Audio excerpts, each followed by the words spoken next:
Welcome back to the D&D online tutorial game mechanics.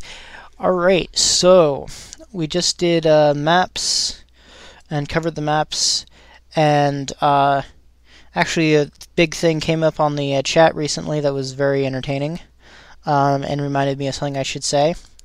You do not bind yourself to resurrection shrines. You bind yourself to resurrection points, and these resurrection points are in taverns. Every tavern has a member of House Jarosco healer who you can bind yourself to, who you can tell to bring you to that tavern, and he will resurrect you if you die. You can release that bind point. And if I get my game to stop laughing incredibly horribly, I can even show you one.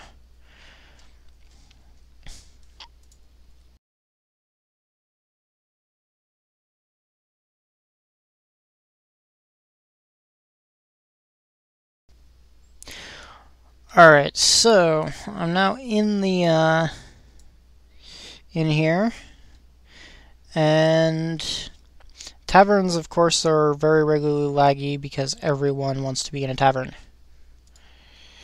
But you see this guy over here, Brother Malden's Spirit Binder. You talk to him. He can do actually a few things. If you don't have a party and you need a curse removal, disease removal, blindness removal, restoration, healing, he can do all that. Heal specifically is a spell. It will restore you to full hit points, remove most of this stuff. It's a pretty messed up spell. But if I fall in battle, can you bring me back? Yes, I want to be resurrected here. Boom. You'll now be resurrected at this location. As I said before, taverns, you can change which spells you use. Has this little icon up here. Whenever you have that icon.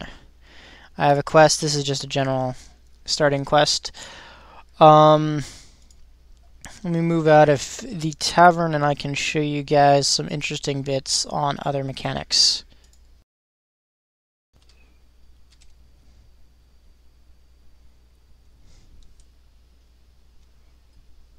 Alright, sorry guys for the mechanic jump on when talking about UI, but it was kind of a necessary step. UI,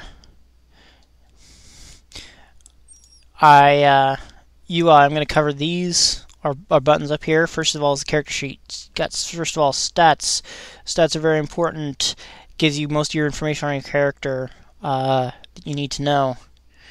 Current level cap is a very quick note. I will cover that in a section in my video on leveling. I'll cover how to get past that and what that means. But it tells you your stats, the modifier that stat gives you, hit points, spell points, key, armor class, your saves, which I'll have to get into in another mechanic video, and base attack bonus, spell resistance, fort. These are some other interesting idea. These are some other things you'll want to keep track of. Spell resistance allows you to resist spells. Who knew? I'll cover that in yet another mechanic video. Skills. This just gives you information on your skills, and this is where you can find all of the active skills you need to pull out to use. Feats. You look at your feats. This allows you to look at what feats you have.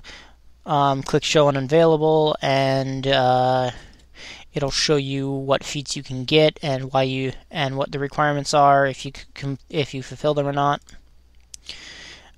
So let's pull that off, and it also contains all of your active feats, so you can pull them off and put them in your bar.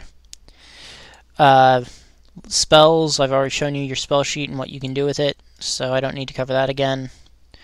Enhancements, I don't have any yet, so I can't show you, but it's like feats. I'll cover what enhancements are, but like feats, you'll have, and skills, you'll have a list of all the enhancements you have, and any ones that are active that you need to pull down, you can find them here, so you can pull them down and use them. Next step is your inventory. Inventory is very key. Inventory management is very key. You have 3 bags to begin with. As soon as you hit enough favor with the coin lords, again, I'll cover favor rewards in another video. You get more bag slots. You can equip everything here. This also gives you some key. I showed you the key information it can give you about your weapons. Weapon sets is one thing I haven't covered. If it's just one weapon you're equipping, you can technically pull it directly down and equip it that way. So, that's useful. On the other hand, if you don't want to equip it that way, on the other hand, if you use a weapon set, say you use a weapon set, pull this weapon set down. Pull the weapon set down here, click it. And then it's like, oh wait, I don't really want that weapon set. You get a better quarterstaff. You can pull that quarterstaff out, put a new quarterstaff in. So look, this actually now has you the new item because your weapon sets remain standard. So that allows you to switch weapons out as you get new ones very easily. How much time do I got? Okay, I got time. So what we do now is go to inventory, or not inventory, sorry, quest log. You can press it here, you can press L. By the way, character sheet is C, inventory is I, quest log, or as they say, panel. So the quest log is L. You list the completed quests because this allows you to look up the quests you've completed, who bestows them, where they are, so you can go ahead and go back and do them again. Because as I said before, almost all quests are repeatable, and most quests, in fact, you want to do at higher difficulties for more favor. That's why you want to do it at a higher difficulty. More favor, more loot, more XP. So now we move to our Adventure Compendium. Adventure Compendium is a very key portion. You should be referring to this a lot. I haven't completed any quests on here, so I can't show you.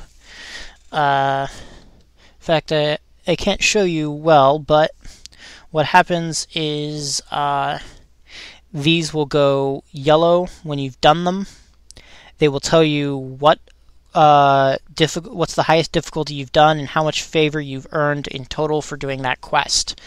You will always earn you will earn favor every time you do a quest on a higher difficulty level. If you do it on Elite your first time, someone unlocked it, you went with them, and it's the only time you've ever done the quest, you will gain full favor for having done it on normal, solo, normal, Elite, hard, and Elite. So you will always get your max favor for the quest.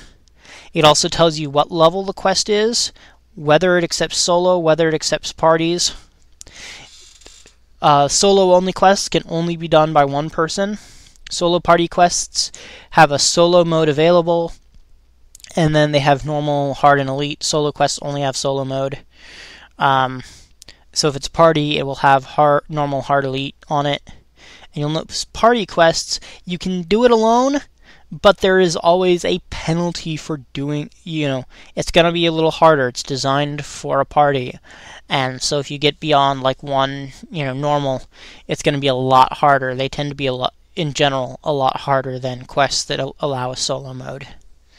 Wilderness adventures.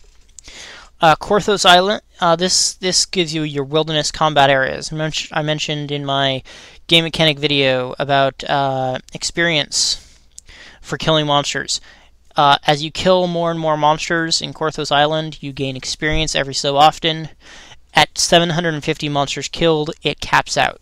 Your wilderness will tell you when Slayer caps out for the game. I actually don't have enough time to cover the rest of it, so come to part 3 of this video and I will cover the rest of the UI for you. Talk to you later.